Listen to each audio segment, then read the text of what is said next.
The Witness podcast is created by Blake Martin. This is episode 2 of 5, Mystery, and is created from an interview with Christopher Birnbaum. This podcast contains full spoilers for the game. It is absolutely worth it to experience it firsthand.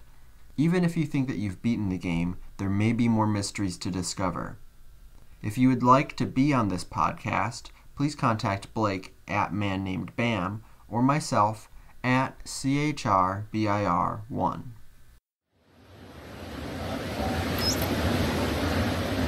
The most beautiful experience we can have is the mysterious. It is the fundamental emotion that stands at the cradle of true art and true science. Whoever does not know it and can no longer wonder, no longer marvel, is as good as dead and his eyes are dimmed. It was the experience of mystery, even if mixed with fear, that engendered religion. A knowledge of the existence of something we cannot penetrate. Our perceptions of the profoundest reason and the most radiant beauty, which only in their most primitive forms are accessible to our minds.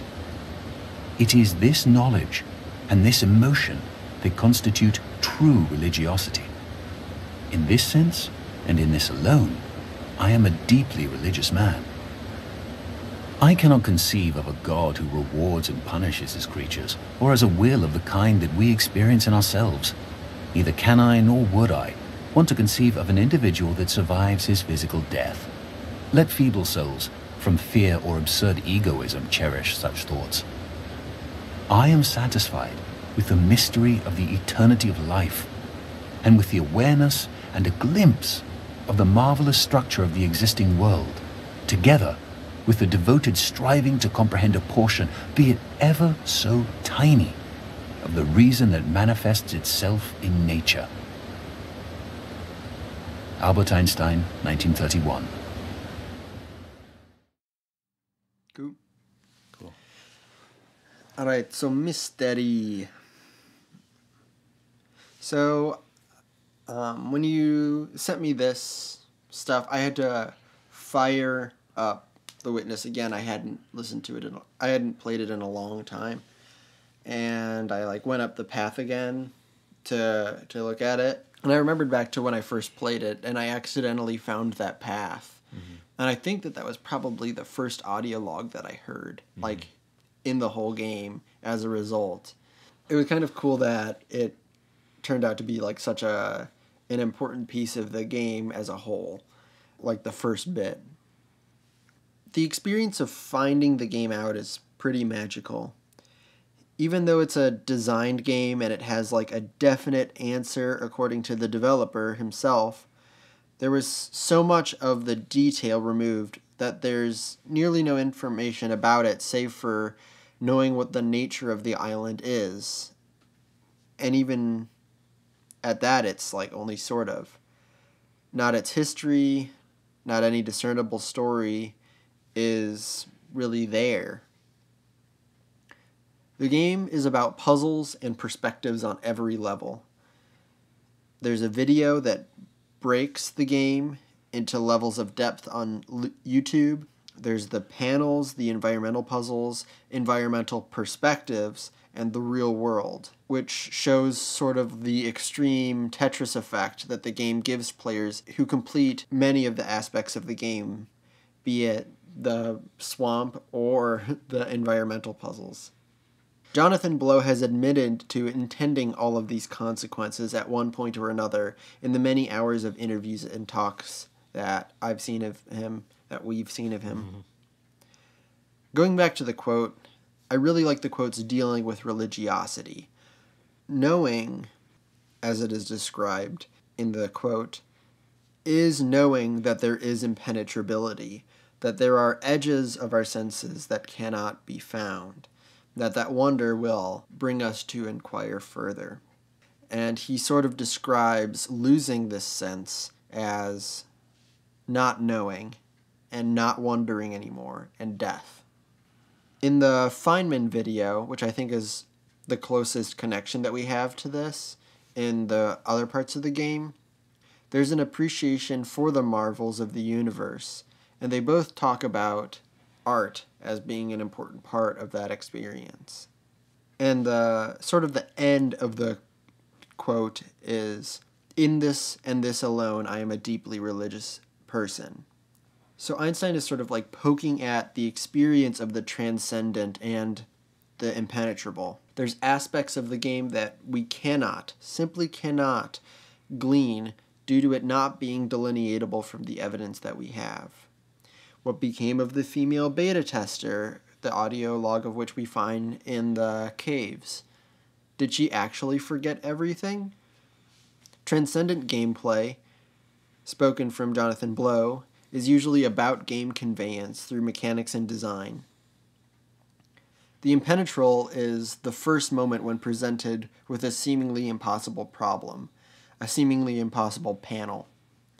Or maybe it's having failed the solution 100 times and you have to walk away from the panel and it seems like the game's playing a trick on you and that the panel's broken somehow. It is important to note that the game is, again, about perspectives. This is one of a multitude of audio logs of different and directly conflicting viewpoints on the world. The game treats them all with respect, mostly. But the audio log at the top of the waterfall is particularly outcropped from the bunch. It's in a secret path on a rock in the middle of a waterfall next to a rejected panel, the rejected panels of which are the key to the secret area and the secrets of the mountain. Mm-hmm.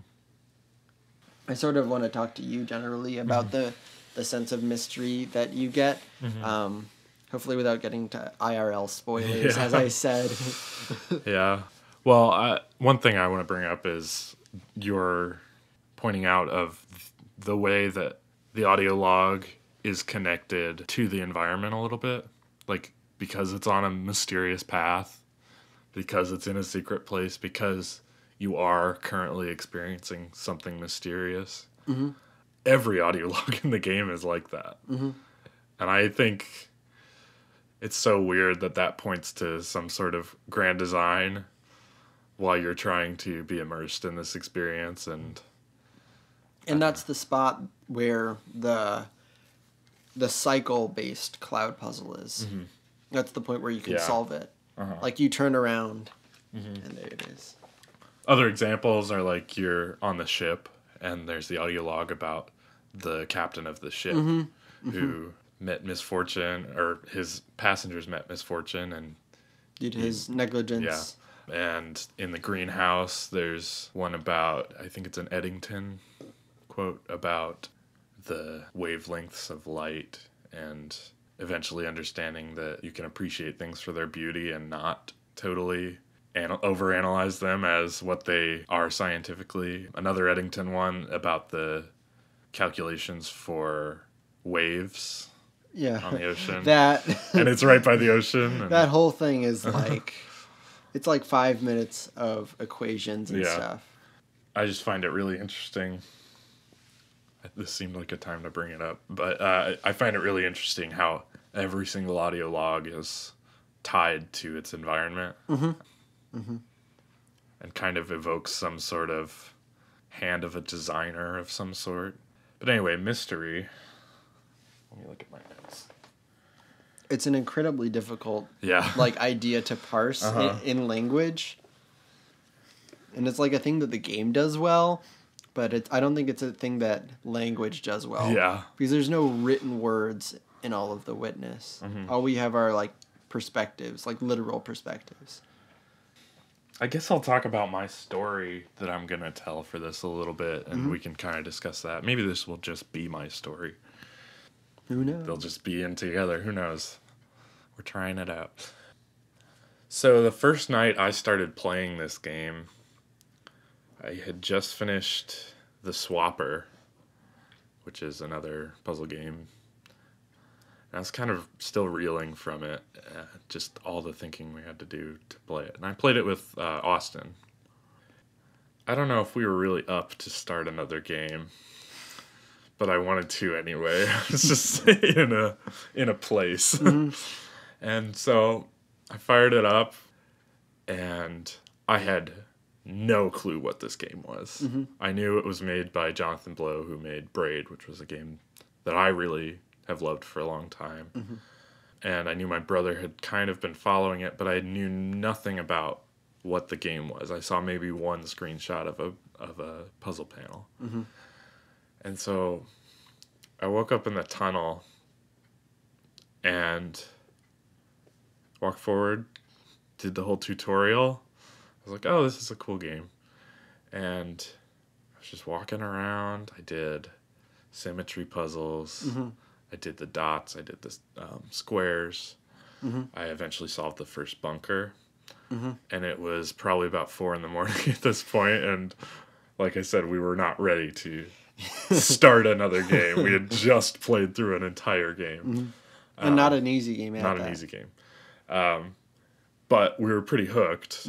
And I walked into the town towards the end of the night. And I saw so many things that I did not understand. I saw the juggler statue in the town. And I was freaked out when I saw it because there are no people up to that point in the game. There's nothing up to that point. And I saw that statue and I was scared. I was like kind of terrified. Is this a horror game? Is it? Yeah, I was like, is this gonna be a horror game? It doesn't seem like it, but just like the mystery of it was getting at me. And then I saw the windmill and I went in. And as I was walking down the stairs, I was seriously terrified. But I got down there and I recognized the like hexagonal kind of puzzle, and I had taken a picture of the first bunker solution, and I put it in, and just like the wave of emotion that ran over me as I saw Richard Burke. Oh, that one. Okay, yeah. As I saw that video start playing, and Austin and I were just silent through the whole thing and just very intently listening. And I feel like I've never really as intently listened to someone talk about something like that before in my life. And I think it was the mystery of it all. I feel like it was everything that had led me up to that point in the game that made me so invested. And that's why the mystery of the game is important to me. And throughout the whole game, I kind of have lost some of that, but I still have moments if I go back in the game and I'm searching for environment puzzles. I mean, I know the island so well now, but there's so many things to learn about it anyway. Like as I was searching for audio logs and I realized that the lake was a map. And I began to have new puzzles to solve within the game, just trying to find all the audio logs. I feel like from the very beginning to the very end, I kind of had those mysterious moments that kept me invested. So that's the role that mystery played in the game for me. Some sort of further impenetrability to search for. And I feel like the result of me being able to feel that way about things through playing the game has kind of transferred itself just into my life. Like I'm a better listener now. I can understand things better. I am more willing to understand things that I don't already understand. You mean like different perspectives, or just like different perspectives, or things that I've thought were too hard for me to understand? Like, I mean, I play the banjo now, and I'm like, oh, that seems hard, but I don't get scared of it. I just keep kind of plugging away at it. And I feel like this sort of experience has kind of led me to be that kind of person. I mean, like, it's not like you were devoid of of like the sense of pursuit, because like you're one of the better practicers that I know, and so like this sort of plays into that. But like this might be just like a refinement of that trait. Yeah, it's kind of distilled down in this game in a very clear way. I mean, it's like if there's anything that this game is, it's intentional. Every puzzle has intention, and it is intentionally mysterious. I mean, I think they kind of lead you to walk into the town fairly early in the game, and you're gonna see lots of stuff. Pretty much, only stuff that you do not know understand. Yeah. And like even the stuff that you can like figure out how to solve, like you get what the idea is. Like the first time you see the dots on every corner in the town, Hamiltonian, yeah. Okay. That you're like, all right, so I understand kind of what it's asking me, but like how? Yeah. Yeah. Especially when they throw in like the polyomino pieces and you're like, what is any of this? I know what the dots are. Yeah. But like you have to grow to play this game, and there's no Zelda dungeon keys. The keys are keys are in your mind. They're in your mind. Like really, they are. They just are, and that's like most of the experience of this game for me. And like, I'm glad that I had you guys there to tell me that it was okay to walk away from the first bunker problem, because I already do that in games, but I always feel really guilty about it. But this game encourages that behavior of like, just like walk away from the panel. It's not going to go away. Nothing in this game kills you. There's no time limit. There's like a few things that are timed, but like you aren't going to find those until you're well and truly past the point of quitting. Yeah. But like it's, I don't know, it's magical. Yeah. It's very, very good design. Cool.